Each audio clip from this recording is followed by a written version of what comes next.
हैं कि गुजरात में जो इन्होंने दंगा किया था वो पूरे देश भर में रिपीट हो। सीए का पूरे देश में प्रोटेस्ट चल रहा था। नरसिंहानंद जो बात कर रहे हैं उससे भाजपा को फायदा हो रहा है। हजारों की तादाद में लोगों के घर जला दिए गए, लोगों की दुकानें जला दी गई, मस्जिद जला दिए गए, लोगों को पीटा गया, मारा गया, लोगों की मौत। ये नफरत का वायरस, ये जहर इस कोरोना और ओमिक्रॉन से ज्यादा खतरनाक है। जितने भी लोग थे जो इस हरिद्वार की धर्म संसद में मौजूद थे, उनके बारे में मैं कुछ बात रखना चाहूंगी। उनमें से जो पहले व्यक्ति हैं, जो मेन ऑर्गेनाइजर्स में से हैं और जिसको शायद हम सब लोग इस वक्त जान रहे होंगे, वो है यति नरसिंहानंद। यति नरसिंहानंद वो व्यक्ति हैं जिन्होंने पिछले 2-3 सालों में या उससे पहले भी जब भी उन्होंने अपना ट्वीट किया है, जब भी उन्होंने वीडियो सोशल मीडिया पे डाला है, जब भी मुंह खोला है, उन्होंने ऐसी ही चीजें बोली है। मुस्लिम कम्युनिटी के खिलाफ बातें की हैं, उनके जेनोसाइड्स के कॉल दिए हैं। ये बात साफ तौर पे कही है कि मुस्लिम महिलाओं को रेप करना चाहिए। ये बात साफ तौर पे कही है कि मुस्लिम्स का मास मर्डर करना चाहिए अगर हम चाहते हैं कि ये देश आगे बढ़े। यति नरसिंहानंद वही व्यक्ति है जो 2019 में जब सीए का पूरे देश में प्रोटेस्ट चल रहा था, दिल्ली में प्रोटेस्ट चल रहा था, तो यति नरसिंहानंद दिल्ली में अलग अलग जगहों पे सभाएं कर रहे थे और वहां से कॉल्स दे रहे थे कि मुसलमानों को पकड़ के मारना चाहिए, उनकी हत्या करनी चाहिए। ये वही यति नरसिंहानंद है। यति नरसिंहानंद वही व्यक्ति हैं जिनके फॉलोअर्स कुछ दिन पहले जंतर मंतर पे बैठ के एंटी मुस्लिम नारे लगा रहे थे, मुस्लिम्स की हत्या के लिए कॉल आउट कर रहे थे। ये वही यति नरसिंहानंद है। ये वही यति नरसिंहानंद है जिन्होंने प्रेस क्लब में इसी साल अप्रैल के महीने में सेम भड़काऊ भाषण दिया था, मुस्लिम्स के जेनोसाइड के लिए कॉल्स दिया। ये वही यति नरसिंहानंद। बीजेपी के अलग अलग दिल्ली स्टेट के जो यूनिट के नेता हैं, जो यूथ विंग के नेता हैं, जो अलग अलग भाजपा के नेता हैं, अलग अलग समय पे उन्होंने ये बात साफ कही है कि यति नरसिंहानंद जो काम कर रहे हैं बहुत प्रशंसनीय है। बार बार वो ये बात कह रहे हैं कि यति नरसिंहानंद जो बात कर रहे हैं उससे भाजपा को फायदा हो रहा है।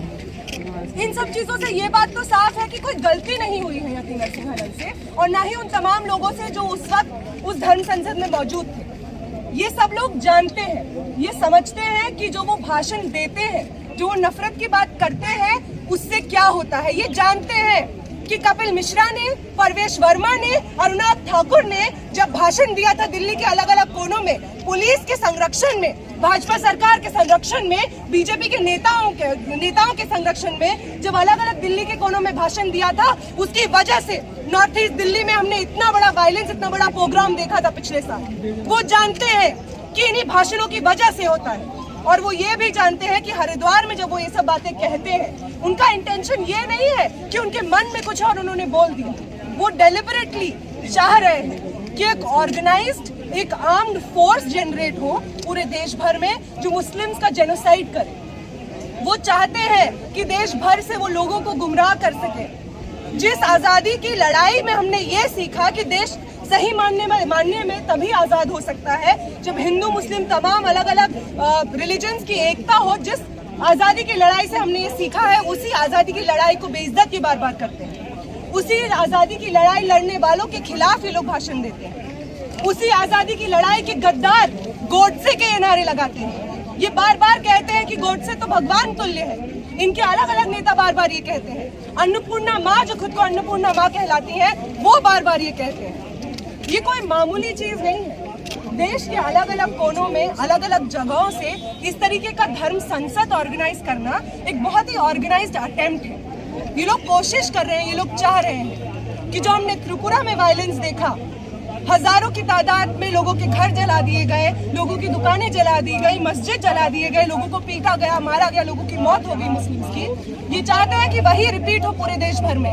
ये चाहते हैं कि गुजरात में जो इन्होंने दंगा किया था वो पूरे देश भर में रिपीट हो। ये चाहते हैं कि नॉर्थ ईस्ट दिल्ली में जो दंगा हुआ था पिछले साल वो पूरे देश में रिपीट हो। लेकिन शायद ये भूल गए हैं कि हम वही लोग हैं जो इस देश की आजादी की लड़ाई से इंस्पिरेशन लेते हुए बड़े हुए। ये भूल गए हैं कि ये भगत सिंह का देश है। ये भूल गए हैं कि अशफाकुल्ला खान का देश है। और तमाम जो आजादी की लड़ाई लड़ने वाले हमारे लीडर्स रहे हैं, उनसे हमने यही सीखा है कि भाजपा जैसी ताकतों के खिलाफ हमको एकजुट होकर लड़ाई लड़नी होगी और इस देश से इनको निकाल के फेंकना होगा। ये जो तमाम धर्म गुरु हैं जो अलग अलग संसद में जाके बात करते हैं, एक ही बात करते हैं, इनका हम लोग देखते हैं, ऑब्जर्व करते हैं, सिमिलर नैरेटिव होता है। ये नैरेटिव कि मुसलमान तो 10-10 बच्चे पैदा करते हैं, ये नैरेटिव कि मुस्लिम महिलाओं का रेप करना चाहिए, ये कोई अपने मन से नहीं आ रहा है।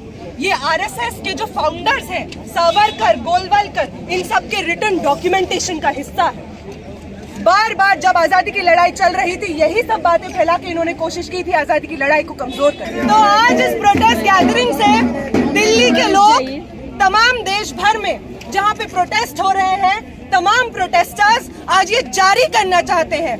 भाजपा के नेता सुन ले, यति नरसिंहानंद सुन ले, उनके फॉलोअर्स सुन ले, अन्नपूर्णा माँ सुन ले, कि जब तक इस देश में हम लोग हैं, इस देश के नागरिक जिंदा है, इस देश के नागरिक सांस ले रहे हैं, हम लोग इस देश में इस तरीके का डिवीजन, मुस्लिम हिंदू डिवीजन, दलित्स के खिलाफ अट्रॉसिटीज, महिलाओं के खिलाफ अट्रॉसिटीज कतई बर्दाश्त नहीं करेंगे। जहां पे ये लोग ऐसी धर्म संसद कराएंगे, जहां पे भी भाजपा के नेता सामने आकर इनको सपोर्ट करेंगे, उन सब के खिलाफ हम लोग खड़े रहेंगे आगे भी, और इस हर कोशिश को हम लोग नाकाम करेंगे। यति नरसिंहानंद की भाजपा की इनकलाब जिंदाबाद। आप सभी को क्रांतिकारी युवा संगठन की तरफ से क्रांतिकारी इस्तकबाल मैं पेश करना चाहूंगा। साथियों, आज जब हम लोग एक सांप्रदायिक नफरत उन्माद के खिलाफ यहाँ पर इकट्ठा हुए हैं, तो पुलिस द्वारा हमें बार बार ये बताया जा रहा है कि कोरोना फैल रहा है, आप डिस्टेंस मेंटेन कीजिए, भीड़ मत लगाइए। और इसी प्रतिबद्धता को दिखाते हुए तमाम स्कूल, कॉलेज, रेहड़ी पटरी सब कुछ बंद कर दिया गया। मगर मैं पूछना चाहूंगा कि इतनी प्रतिबद्धता आप ऐसे धर्म संसद पर क्यों नहीं दिखाते कि वो खुलेआम नफरत का जहर, नफरत का वायरस पूरे समाज में फैला रहे हैं। ये नफरत का वायरस, ये जहर इस कोरोना और ओमिक्रॉन से ज्यादा खतरनाक है। आज ये स्थिति है कि दाएं बाएं कोई भी अपने आप को धर्म का ठेकेदार बताकर अल्पसंख्यकों में निशाना साधता है, और बीजेपी और उसकी पार्टी, तमाम जो संगठन है, उसके द्वारा उसे नेशनल हीरो की तरह दिखाया जाता है। ये जो धर्म संसद है, ये पहला मौका नहीं है। इस जहर की राजनीति ने पहलू खान को मारा, इखलाक को मारा, दिल्ली में दंगे कराए, और बीजेपी उसका पूरा सपोर्ट करती रही है। इस घटना के होने के बावजूद वहां के पुलिस प्रशासन ने इसे हेट स्पीच मानने से इनकार कर दिया, किसी की गिरफ्तारी नहीं की, जबकि खुलेआम ये कहा गया कि मुसलमानों के खिलाफ हमें तलवार उठाने की जरूरत है। मैं इसी मंच से उन ठेकेदारों से पूछना चाहता हूं कि आप जो डर दिखा रहे हैं, आप तब कहां थे जब कोरोना से बिना इलाज के लोग मर गए उत्तर प्रदेश में और पूरे देश में, और आपके मुंह से चू नहीं निकला? अरे उसमें हिंदू भी तो मरे होंगे, तो कम से कम यही बोल दिया होते कि हिंदू नहीं मरना चाहिए, अगर आप इतने हिंदूवादी हैं तो। जब उनकी आधी जली लाश नदियों में, नालों में फेंक दी जा रही थी, तब आप बोल दिए होते अगर आप इतने हिंदूवादी हैं। जब नौकरी के लिए लाठियां खा रहे थे, वही योगी सरकार उन्हें लाठियां मार रही थी, तब आप बोल दिए होते कि ये बेरोजगार है, ये हिंदू भी हो सकते हैं, इन्हें नौकरियां दो। मगर ये सब नहीं होगा। एक बहाना बनाकर अल्पसंख्यकों को बीजेपी चारा बना रही है। मैं आपको बता दूं कि इस देश में अल्पसंख्यक चारा है, असली शिकार बहुसंख्यक है, क्योंकि उन्हें बहुसंख्यकों से वोट लेना है।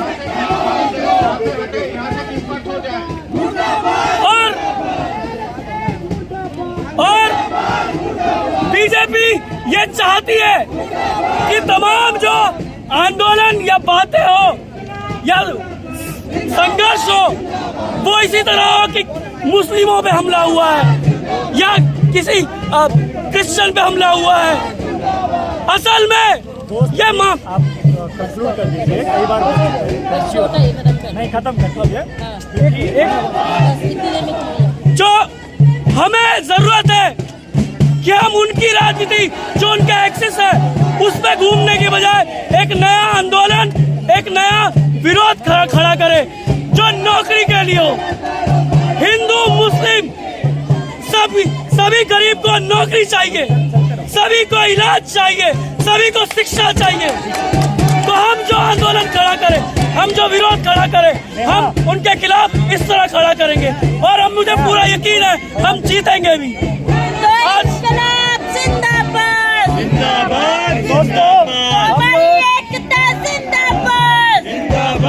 दोस्तों हम लोग आज का सभा हम लोग यहाँ समाप्त करेंगे। हमने मेमोरेंडम दे दिया है और हम लोग आगे इस नफरत के खिलाफ एकजुट होते हुए कॉल लेके यूनाइटेडली लड़ेंगे। यहाँ से हम लोग अब निकलेंगे। नेशनल दस्तक की आपसे गुजारिश है कि अगर इसको बचाना चाहते हैं तो नेशनल दस्तक को सब्सक्राइब करने के लिए रेड कलर के सब्सक्राइब बटन को दबाएं, फिर बेल आइकन की घंटी दबाएं। नेशनल दस्तक को बचाने के लिए बहुत जरूरी है कि हर खबर को शेयर करें, लाइक करें, कमेंट जरूर करें।